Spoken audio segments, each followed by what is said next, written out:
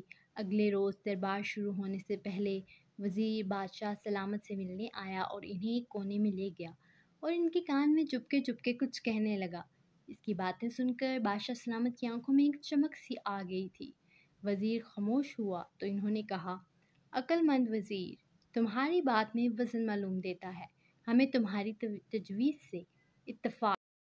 دربار شروع ہوا۔ سامنے تمام امراء روزہ اور دوسرے بڑے بڑے لوگ کرسیوں پر براجمان تھے۔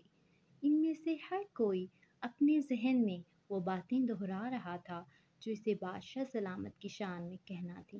انہوں نے اپنے لباسوں میں کپڑے کے تھیلے چھپا رکھے تھے جن میں وہ انعام بھر بھر کر لی جاتے تھے۔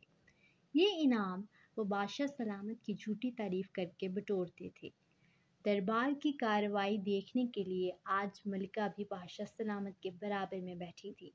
وزیر نے اس خاص طور سے درخواست کی تھی کہ وہ آج دربار میں ضرور آ کر بیٹھے، بڑا مزہ آئے گا۔ دربار کی کارروائی شروع ہونے سے پہلے وزیر اپنی جگہ سے کھڑا ہوا۔ اس نے سب لوگوں کو مخاطب کر کے کہا، معزز اراکین دربار، آپ کو تو پتہ ہی ہے کہ ہمارے بادشاہ سلامت کس قدر رعایا پرور ہیں۔ سونے کے وقت کو نکال کر وہ ہر وقت ان کی فلاح و بہبود کے لیے سوچتے رہتے ہیں۔ وہ اس بات سے بھی پریشان رہتے ہیں کہ مزید کون کون سے کام کریں جن سے ان کی رعایا کو فائدہ پہنچے۔ وزیر کی اتنی بات ہی سن کر دربار میں واہ واہ کا شور مچ گیا۔ دو تین پرجوش درباری تو کرسیوں سے بھی اٹھ گئے۔ ہمارے ہر دل عزیز بادشاہ سلامت کا اقبال بلند ہو۔ یہ ہماری خوش قسمتی ہے کہ اللہ نے ہمیں ان کے زیر سایہ رہنے کی سعادت بخشی ہے۔ کھڑے ہونے پر اشخاص میں سے ایک نے کہا، اس بات پر دربار میں ایک شور سا مچ گیا۔ کان پڑی آواز سنائی نہیں دے رہی تھی۔ ملکہ یہ منظر بڑی دلچسپی سے دیکھ رہی تھی۔